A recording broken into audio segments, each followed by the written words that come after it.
This is the true story of the Titan, the experimental submersible that disappeared during a mission to the Titanic shipwreck site, nearly 4,000 meters deep in the Atlantic Ocean. 5 men were on board: a billionaire explorer, a 19-year-old heir, a pilot who ignored technical warnings, a Titanic expert, and a businessman who believed he had created a machine capable of overcoming ocean pressure. Hours after the descent, contact was lost. Days later, the wreckage was found. The cause: a catastrophic implosion. In this video, you will understand what really happened before, during, and after the mission. Why did the company responsible ignore safety warnings? Why did engineers say the hull could fail? Why did the passengers pay $250,000 to descend to a maritime graveyard? And why is the ocean still the greatest adversary of human technology? If you enjoy true investigative in-depth stories that reveal the behind the scenes of tragedies that have marked the world, subscribe to the channel now. Imagine paying $250 million to see something most people only know from movies, books, and archival photos.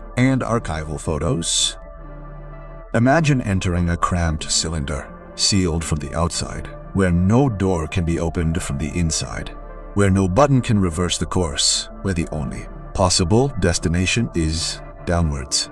You are about to descend almost 4,000 meters, where light doesn't exist, where the pressure would crush any ordinary structure in seconds, where the ocean swallows everything it touches.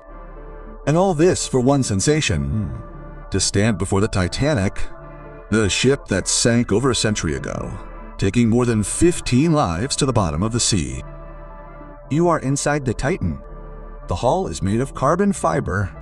There are no seats, no large windows, just a round viewing panel the size of a plate. You are not going for a ride. You are going to a tomb. A tomb that was once covered in luxury, arrogance, headlines, and is now enveloped in the absolute silence of the sea. Outside, the whole planet watches. The journey is treated as a feat, an adventure that blends experimental technology, extreme wealth, and humanity's enduring fascination with tragedy. But not everyone knows the truth. This descent is not safe. Many experts have warned, engineers have questioned, former employees have denounced. None of that matters when ego and money push man to the abyss. After all, there is no limit for those who think they can buy the impossible. Today, you will enter this submarine. You will understand what led 5 men to a dive of no return. You will feel the moment when contact with the surface was lost. You will witness the frantic search that gripped the world. You will discover how the ultimate symbol of human arrogance, the Titanic, came back to claim its price more than 110 years later. Stay until the end of this story, because everything you've heard about this tragedy is still nothing compared to what really happened. Chapter 1 begins now. If you're here, write in the comments. I'll stay until the end. Before any headlines exploded, before the global countdown, before the disappearance, there was a promise. A promise sold as a unique, exclusive, indescribable experience. To descend to the wreckage of the Titanic, not just see photos, not just visit museums, but to be there. To face head-on the ship that carried millionaires' dreams, never-before-seen machines, and that sank. In less than 3 hours on a freezing night in 1912, the company responsible for turning this obsession into a product was called Ocean Gate. CEO Stockton Rush was not just the founder, he was the pilot, the public face, and the man who believed that ocean exploration didn't need to follow rules, laws, or international safety standards. While engineers and experts warned that the hull of the Titan submersible could fail at any moment, Rush said that innovation only happens when you break limits. For the richest people on the planet, this discourse didn't seem dangerous, it seemed epic. People with enough money don't just buy objects or trips, they buy experiences. That set them apart from the rest of the world. Climbing Everest. Hundreds have done it before. Space travel now has a waiting list, but descending to the Titanic was still the territory of the few. Exclusive, secret, almost forbidden. Ish Harding, billionaire adventurer. Shahzada Daoud, global businessman and philanthropist. Duman Daoud, his 19-year-old son who accepted the trip without imagining what awaited him. Henry Nargolet, the greatest living Titanic expert, nicknamed Mr. Titanic, and Stockton Rush, the pilot, the commander, the creator of the mission. 5 men, 5 different stories, united by a single destination to reach the most famous ship in the world, now transformed into a silent ruin at almost 4,000 meters deep. Did they know the risk? Yes. They all signed a waiver that literally mentioned death. Did they ignore it? Yes, because human beings don't fear the abyss when they think they can control it. And then the day of the descent arrived. The Titan would be sealed from the outside. Once inside, there was no way out, no way to breathe fresh air without outside help. There was no escape route, and no window to the future. The only thing that existed was the weight of the decision they had just made, the descent into silence. The Titan didn't plunge with the progressive sound of a sinking ship, nor with the cinematic glamour that many imagine when they think of the deep ocean.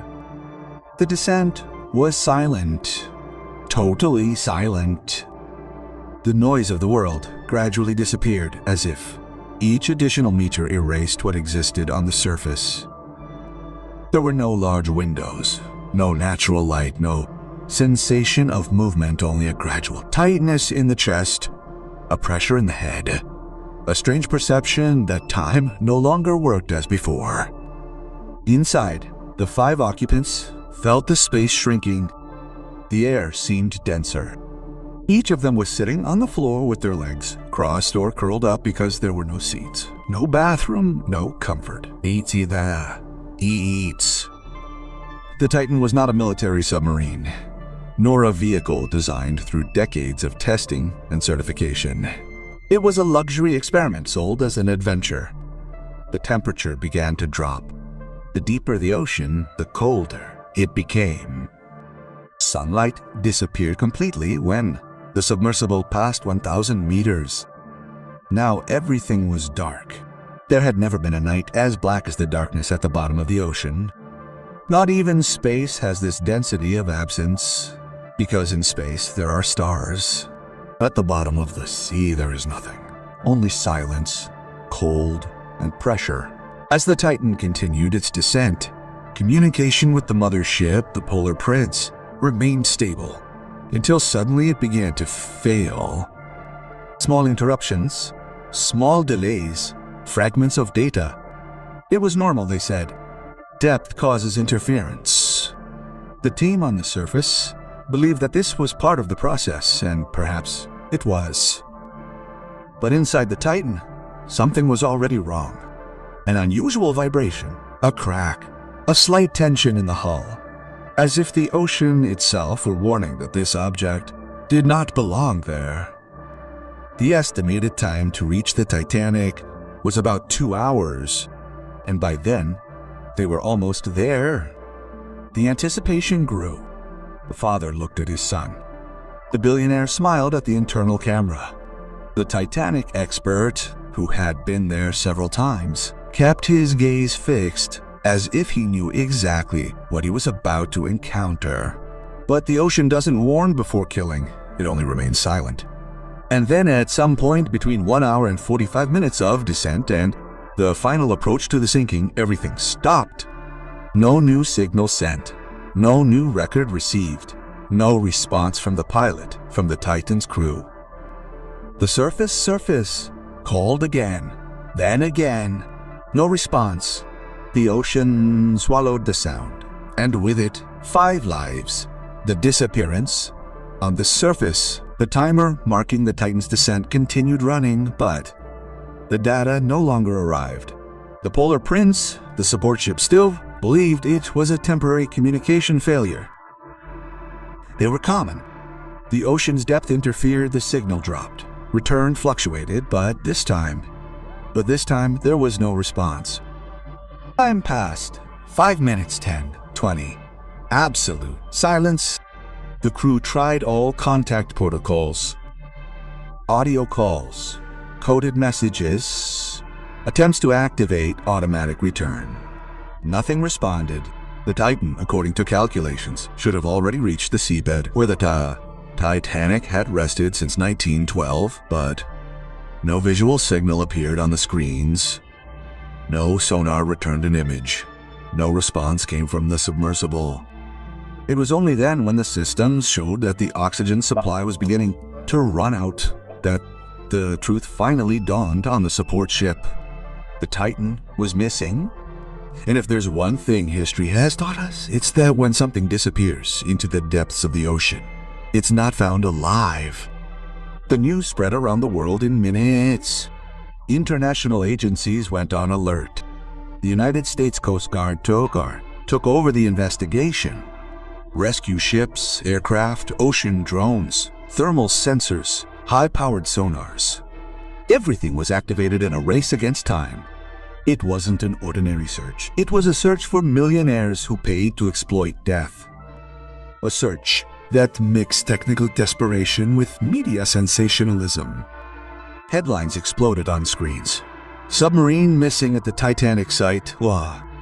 Oxygen runs out in 72 hours.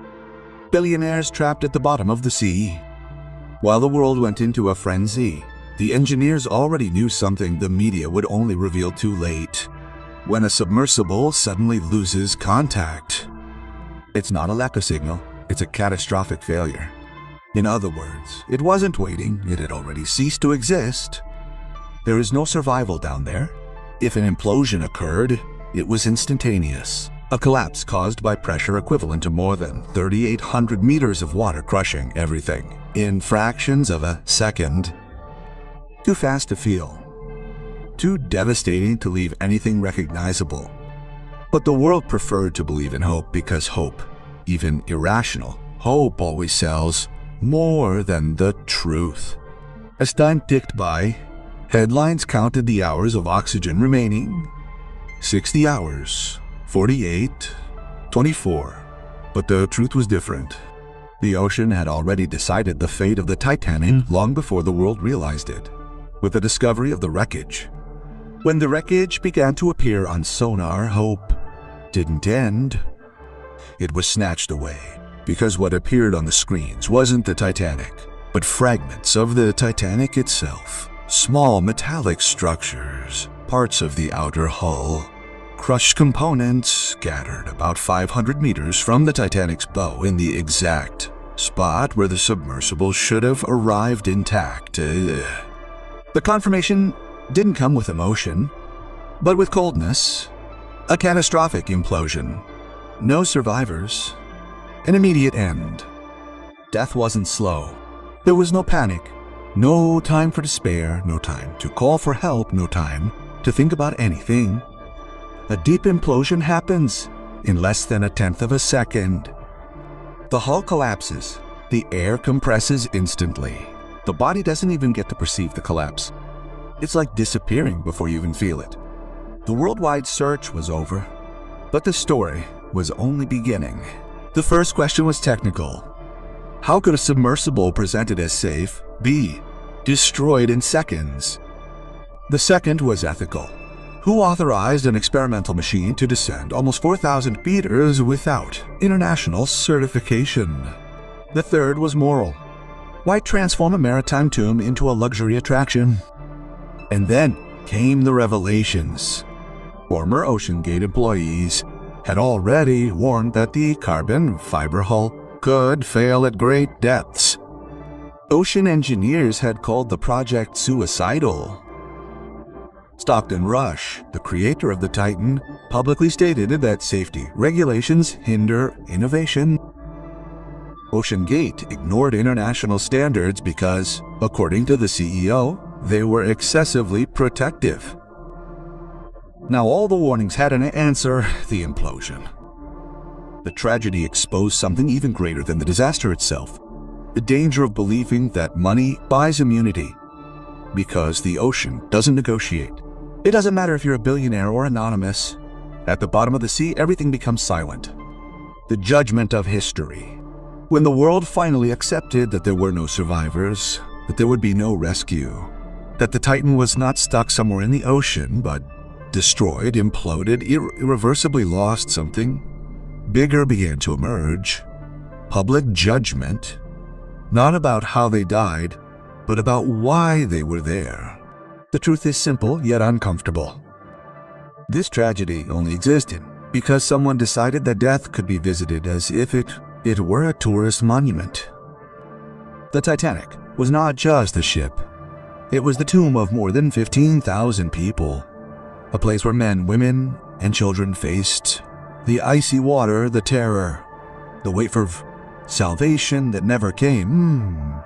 A maritime cemetery. But for some, that wasn't enough to be respected. It was a spectacle to be bought. And when tragedy became a product, death became entertainment. What could go wrong? The answer came in the form of crushed silence at a depth of 3,800 meters. The implosion of the Titan exposed the flaw in a project, but also the failure of an idea. That humankind can transform anything into an attraction, as long as they pay dearly for it. Billionaires didn't go to the bottom of the ocean for science. They went for exclusivity, for narrative, for ego. It's hard to say, but they didn't just want to see the Titanic. They wanted to come back saying they saw what no one else could see. But the ocean doesn't submit to human vanity. It doesn't matter if you have thousands or 250 million ebinianan. The pressure of the sea makes no distinction between adventurer, air philanthropist, expert, or CEO. At the bottom of the sea, there is no wealth, authority, surname, or glory. There is only the final destiny of things that defy what they don't understand. And the world reacted. Some lamented the death. Others criticized the absurdity of the risk. Others asked, what if they were ordinary people? Would there have been the same global commotion? But no one could deny the symbolism. The Titanic killed again. Not with icy water, not with darkness, not with despair, but with silence. The place where the arrogance of the 20th century sank, now exacted the price of the arrogance of the 20th century. The ocean's final lesson. When the noise of the headlines began to subside, when the searches were officially called off, when the world found another tragedy to comment on, something remained at the bottom of the ocean, something that could not be salvaged, along with the wreckage.